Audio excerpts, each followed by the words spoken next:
Eh bien, salut à tous et à toutes, on se retrouve pour une nouvelle vidéo, donc pour le review du Warhammer Fest jour 3 et jour 4, donc avec les sorties Kill Team, Bataille pour la Terre du Milieu, Necromunda et Warcry.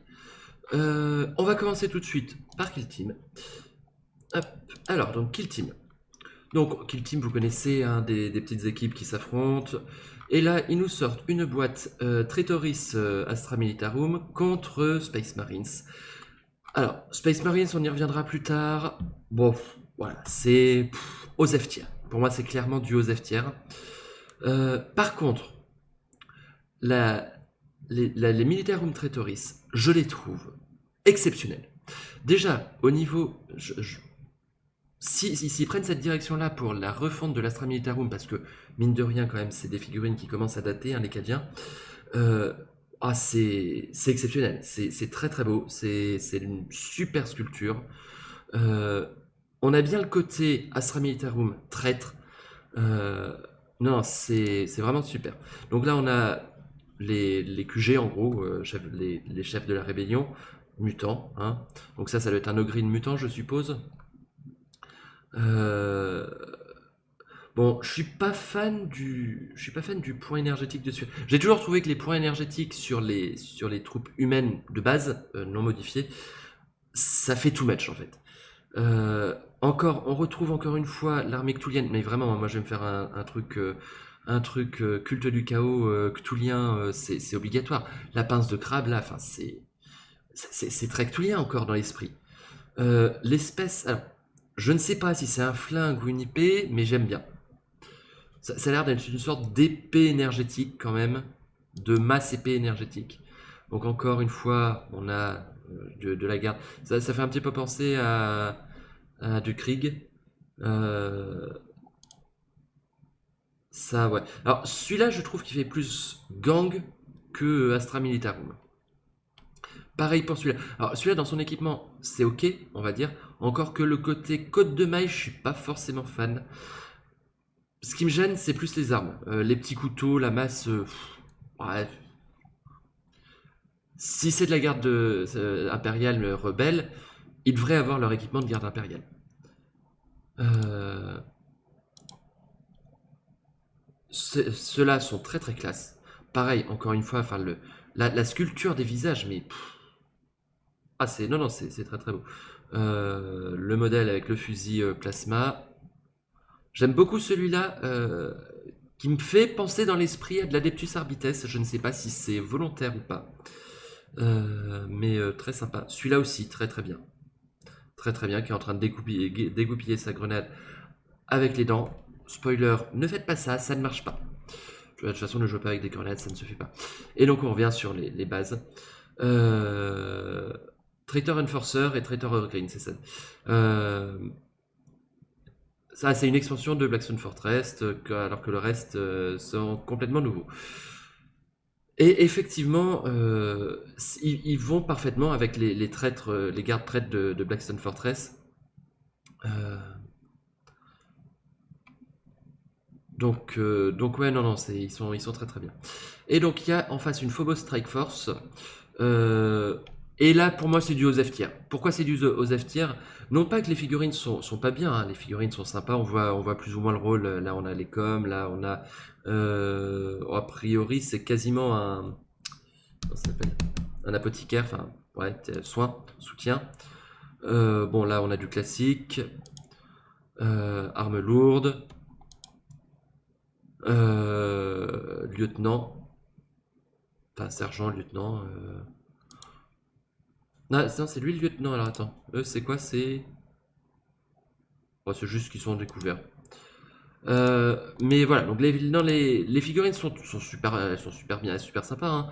Hein. J'aime beaucoup la tête du sergent. Le sergent, je trouve qu'il a vraiment une tête sympa. Mais c'est du Osef tiers dans le sens où bah, c'est du Space Marines, ça ne rebat pas les cartes. Il n'y a rien de fondamentalement nouveau dans ce qu'il propose là-dedans. Par contre, euh, donc, dans la boîte, il y aura aussi un, un battlefield, donc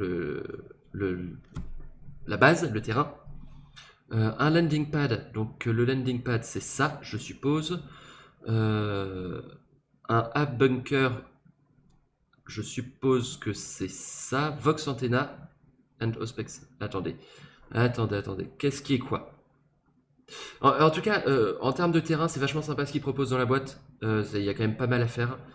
Ça, c'est le landing pad, je suppose. Ça. Attendez.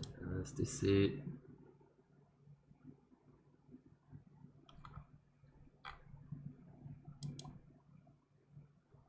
Hein, tu me dis quoi là?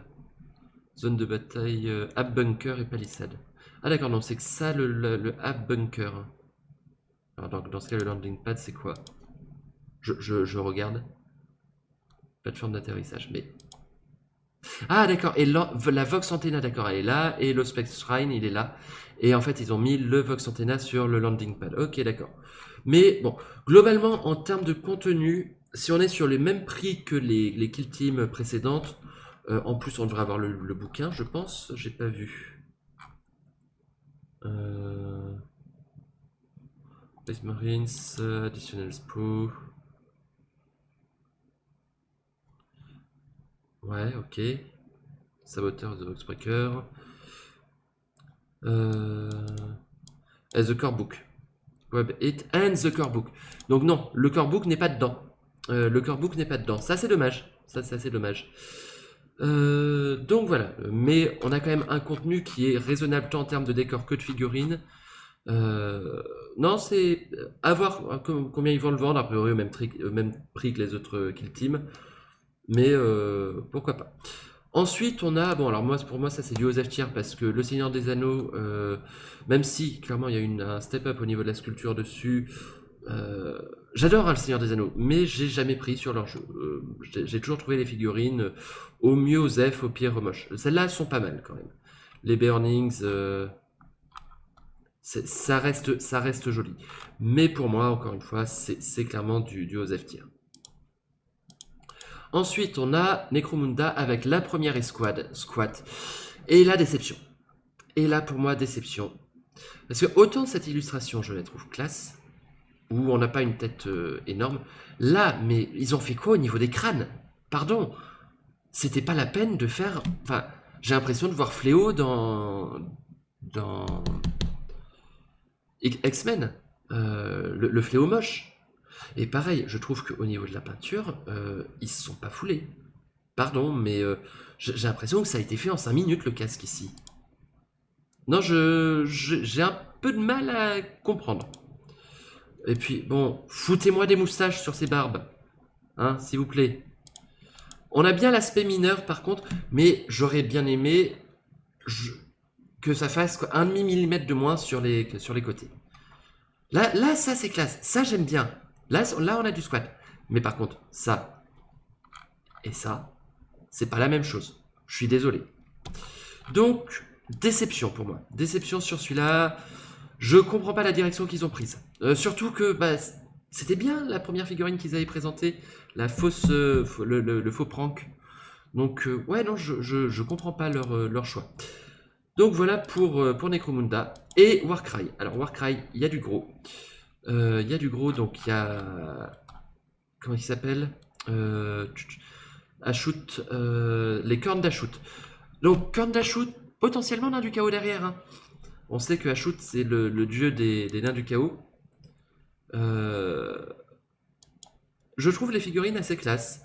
Avec un petit côté, enfin pareil, les luminettes avec les cornes de taureau sur le côté. Bon, pas du tout dans le même style, mais ça m'y fait penser. Après voilà, moi Warcry c'est pas ma cam, mais pareil, là pour moi, vu l'aspect un peu technologique quand même qu'ils ont, il y a possibilité de transformer ça, de convertir ça en une bande de cultistes, pour 40K. Il y a tout à fait le potentiel pour. Regardez ça typiquement, ça peut être un cultiste de 40K. Hein. Il y a vraiment le potentiel, il y a vraiment complètement le potentiel. Bon, ça, voilà, ça, non, beaucoup moins sur les armes. Mais pour les autres, oui. Ça, on peut très bien imaginer que ce sont des masses énergétiques. Bon, ça, beaucoup moins, mais là, pareil, ça peut très bien faire une masse énergétique. Donc, vraiment, why not? Et surtout, et là, je trouve la figue vraiment magnifique. Pour moi, c'est la plus belle figue sortie sur le Warhammer Fest. Il y a zéro. Le Prince Démon est beau. Le Prince Démon est beau, mais non, là, c'est. Là, c'est juste. C'est juste du goldé. C'est parfait. Il n'y a rien. Encore une fois, du coup, les Centaures, hein, je vous rappelle, c'était Nains du Chaos. Donc, on n'est pas à l'abri d'une sortie Nains du Chaos prochainement. Hein, et que ce soit la pose, les détails, enfin, la tête là sur le plastron, elle est magnifique. Euh, on y croit. Proportionnellement, c'est pas trop abusé au niveau des proportions, des muscles, etc. Les armes sont massives, mais pareil, pas non plus abusées en termes de taille. Non, non, non, non, on y croit vraiment. Euh, Ça, je sais pas combien ils vont le vendre, mais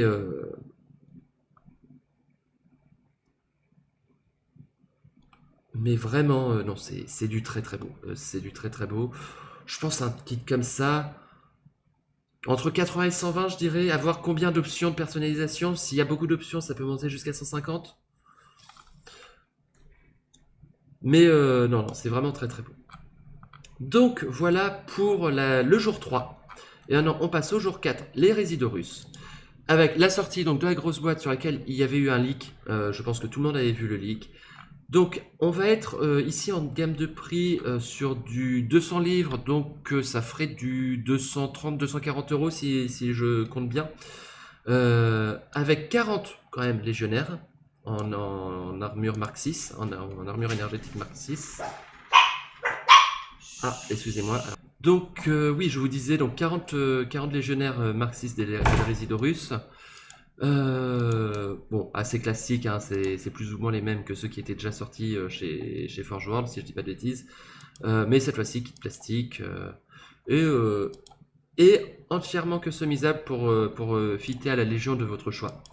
Donc ça c'est positif. Au début, quand j'avais vu le leak, je me suis dit si c'est vraiment designé pour Hérésidorus, c'est un peu dommage, mais a priori, du coup, il y a pour Hérésidorus, pour les Sons of Horus, c'est un peu dommage, mais a priori, il y a les décalcos pour toutes les légions.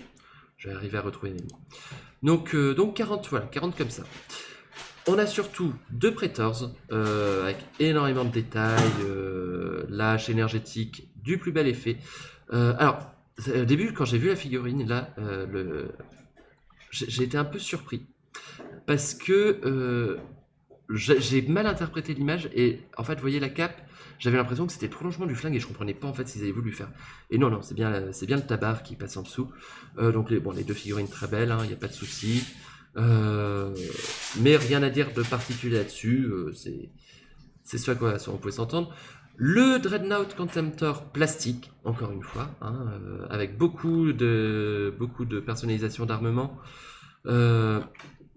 qui est très beau, qui est vraiment sympa, avec le point énergétique, avec les canons laser. Non, le Dreadnought est vraiment chouette, assez épuré dans son design, j'aime bien. J'aime bien. Et surtout, bon, ça c'est pas une nouvelle figue en soi, mais c'est une gamme plastique pour le Spartan. Le Spartan, donc, dans lequel vous pouvez mettre 26 Space Marines ou 10 Terminator. Spartan plastique avec toujours autant d'options d'équipement. C'est du lourd, c'est du truc qui tâche. Et donc les 10 Terminator en armure cataphractie. Très sympa aussi. Avec les poignées tronçonneuses, avec l'épée énergétique. L'épée énergétique vraiment très petite, je trouve, sur le sergent. Peut-être le truc que je pose les griffes que je reproche, les griffes Death Shroud, je crois. Donc aussi sympa.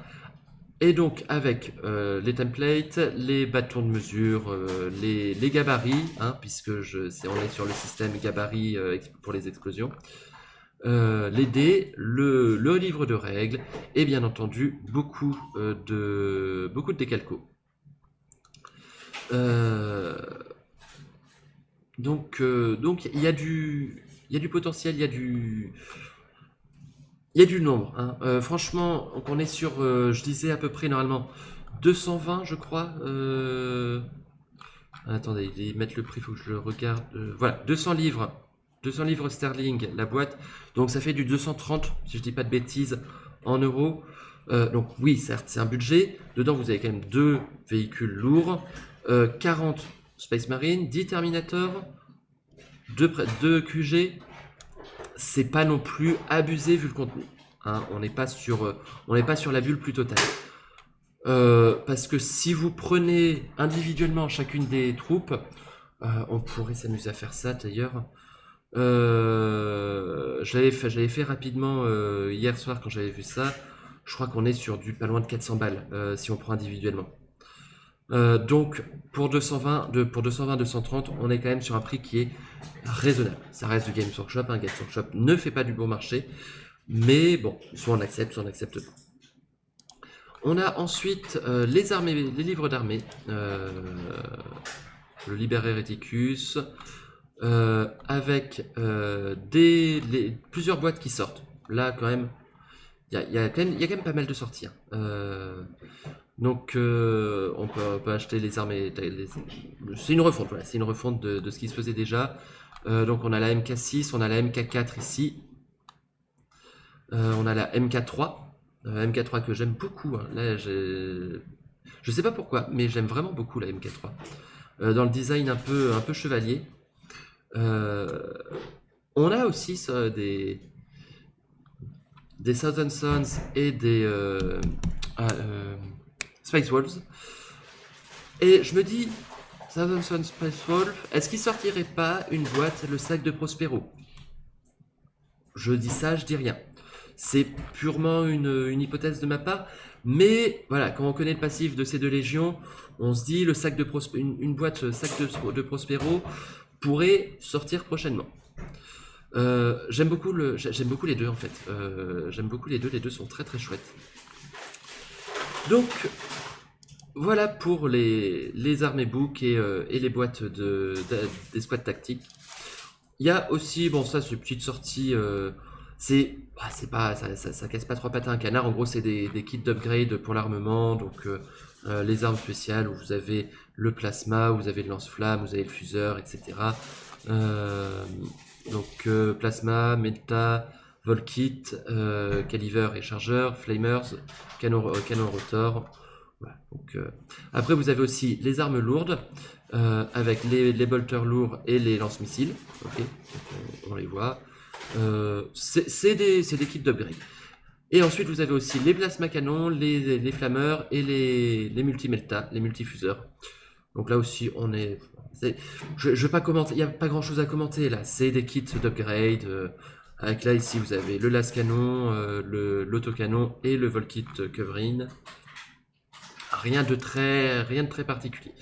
Là maintenant, on part sur du un petit peu plus lourd. Je vais réouvrir. On a le Deimos Rhino que je trouve très beau. On a un Rhino qui est bien mastoc, qui est bien, qui fait son rôle quoi. Et on a enfin des trucs à brouillard qui ressemblent à des vrais trucs à brouillard. Et non pas à 3 bouts de plastique que tu colles sur le haut de ton char. Hein? Plusieurs options sur l'armement, donc soit le chef de tank avec bolter lourd, soit avec fuseur je crois, soit avec lance-missile. Donc, alors je sais plus à combien ils vont le sortir. Je ne sais plus à combien ils vont le sortir. Bon, un truc comme ça, je pense qu'il va sortir dans les 80 euros. Ce serait logique qu'ils le sortent, peut-être un peu moins, mais je pense qu'ils vont sortir dans ces prix-là, dans les 80 balles. Ça serait pas étonnant. Ce qui est quand même un petit peu cher si c'est le cas, je pense, mais on verra. Là, de toute façon, il n'y a pas de prix qui est annoncé, ou alors ça m'a échappé.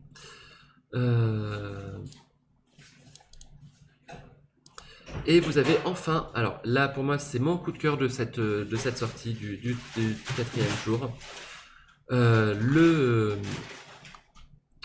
tank lourd Kratos. Et là je dis oui, là je dis complètement oui. On est bien sur un tank bien lourd. On le sent dans son design qu'il n'est pas là pour déconner. Et on a aussi, alors on va pouvoir regarder un petit peu du coup la fiche technique. Donc vous avez les missiles à haute pénétration, 36 pouces, force 8, pénétration d'armure 4, large blast, pinning, heavy one. Donc on est pas mal sur ça. C'est pour du chasseur de chars, si vous voulez en faire un chasseur de chars. Thunder, je sais pas ce que c'est comme règle. Ça me dit rien. En anglais, j'avoue que j'ai pas forcément les trades.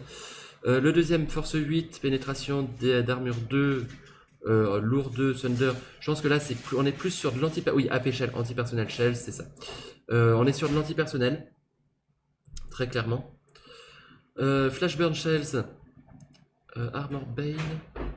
Gets Hot. AP1, Strength 10.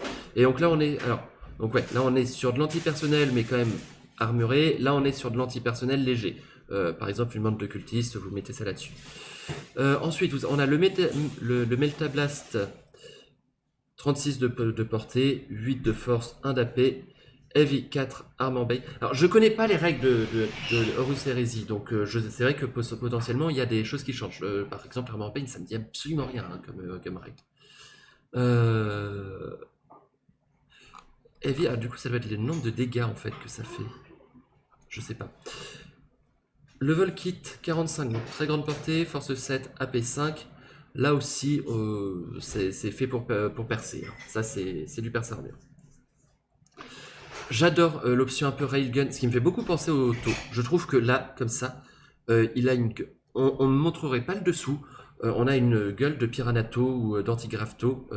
Ça ne me choquerait absolument pas. Je trouve ces lames de bulldozer elles sont vraiment superbes. Ça fait très bien le taf, je trouve. Donc ouais, non, le Kratos, le Kratos c'est du lourd. Hein. Le Kratos, très très envie de le voir celui-là.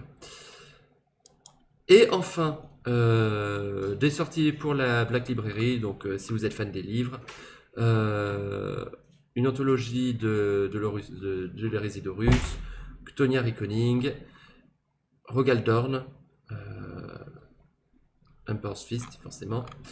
Donc voilà, plusieurs bouquins. Je ne vais pas commenter parce que je ne connais pas suffisamment les bouquins pour commenter les sorties ou les. Je ne connais pas suffisamment les séries non plus de bouquins. Donc je vous laisserai juge de ça vous-même. Donc voilà ce qu'on pouvait dire pour cette sortie jour 4. Non, hein, c'est beau, c'est beau. C'est très très bien ce qu'ils nous ont fait, je trouve, en jour 4. Toujours encore le détail du prix qui va conditionner beaucoup de choses. On sait que Games Workshop est pas timide sur les prix. À voir ce que ça donne. Voilà, en attendant, n'hésitez pas vous à me dire la sortie qui vous a le plus marqué sur ce jour 3 et ce jour 4. Et moi, je vous souhaite à tous et toutes une très bonne journée. Salut, bye bye!